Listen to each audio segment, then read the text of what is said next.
So, motherfuckers, I'm analyzing the best game of the European Women's Club Cup, and I really like this game of Miaoyi because he makes a clear attacking plan in the London system. So let's analyze the game. I think that you can learn so easily about this game, and it's a very strategic game because he won with a very clear plan. Okay, d4, d5, bishop f4, the London system, knight f6, e3, e6, bishop, knight f3, bishop e7. That's not the my favorite way to respond against the London system. I think this is a little bit passive for black, but okay, this is completely playable, of course. That's a normal way to develop with black. Bishop d3, c5, c3. That's the typical setup of the London. Can look like the call, but with the bishop on f4. It's like the London. You place the pawn here and the bishop on f4. And now we are going to see how Miaoyi attacks the black in a very active way. Knight c6, knight d2, knight h5, and here he goes with bishop e5. The idea is of if black wants to play g6, okay, you then go to g3, and you have provoked the move f6. Manon, okay, Manon takes on e5. The most typical move in this type of position are just d takes e5, but in this position, because the knight used to be bad place here, but in this specific position was just better take with the knight and just attack the king like a call. Now I like the position reached by Lu because it's like a call, but without the bad c1 bishop. Always the c1 bishop was the worst piece in the call, of course, because it's completely blocked by all his pawns. So now Lu reaches like a call position, but without the c1 bishop. So I think that Lu is better in this position. Knight f6, and apart his game is so easy. Now she plays knight f3, queen f3, sword castle, and queen h3, just clearly attacking this pawn. For the knight defending, but the queen has a clear attacking task. g6, covering the long diagonal, and now like in the call, just f4 to take more control of the knight. Can pass a rook via g3 in some moment, take space with this pawn. One day you can play f5, breaking everything. Knight f3, knight g5 is coming, so why have two attacking perspectives? Queen b6, here the machine prefer rook b1, just defending the pawn like this. So maybe the king can go safer to h1, then attack like this. But okay, long castle was fine. Queen a5. Um, okay, now black is attacking e2. For example, you try to play like this, just black can take the pawn. So king b1 will move, defending the pawn. c5, bishop c2. And now black plays so slow with rook d8. Apart, the huge problem of rook d8 is first, you are playing so slow, placing the rook on d8, and you are leaving the defense of the s7 pawn. You haven't so much pieces in the defense. Okay, you would like you only have this knight, this bishop more or less, but okay, the good square for the bishop to defend is g7 of course, but okay, you have the rook defending. But then you move one of the only pieces that you have defending. So this move also strange.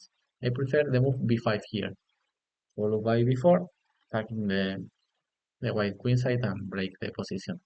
I think that this is a raised position. You should go faster than your opponent.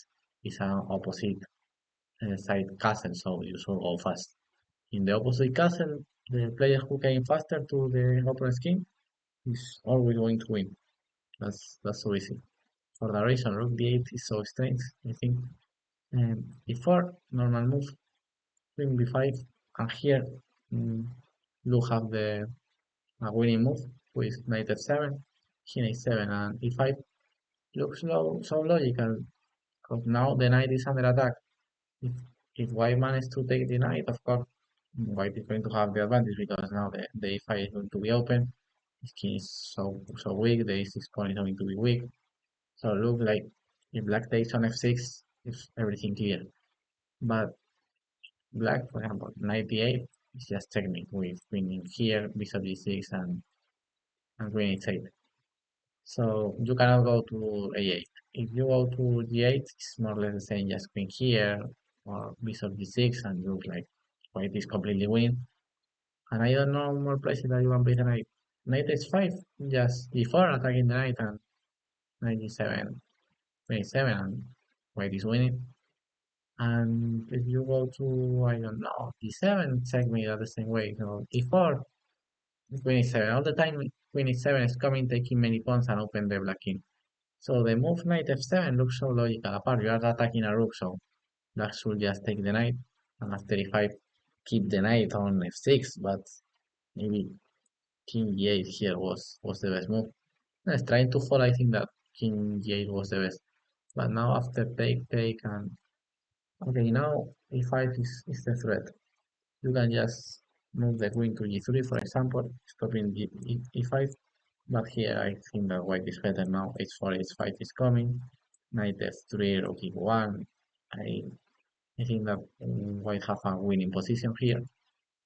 So knight f7 here was the key to win the game.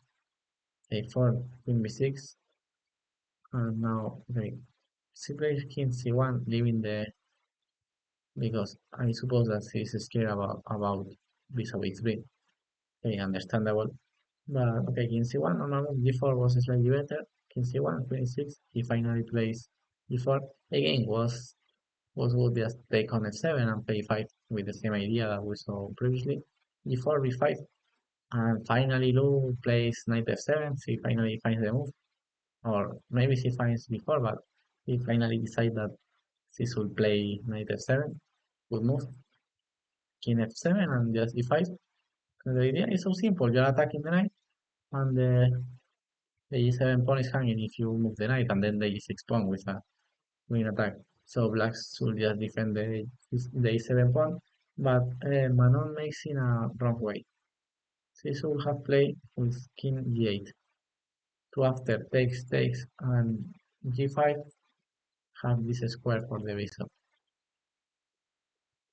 The problem is that in the game after king g7, pawn take, bishop take g5, it's not only that you haven't the g7 square for the bishop, which of course is important apart. The queen is coming to h6 with a tempo, who looks so useful for white. So I don't understand why Manon plays king g7. Now the rest was so easy for Miaoyi. Just knight f3, check. And the problem is with the king on g7, you are giving the extra tempo for white with queen a6, king g8, and just she take the pawn, and she finally sacrifice the bishop.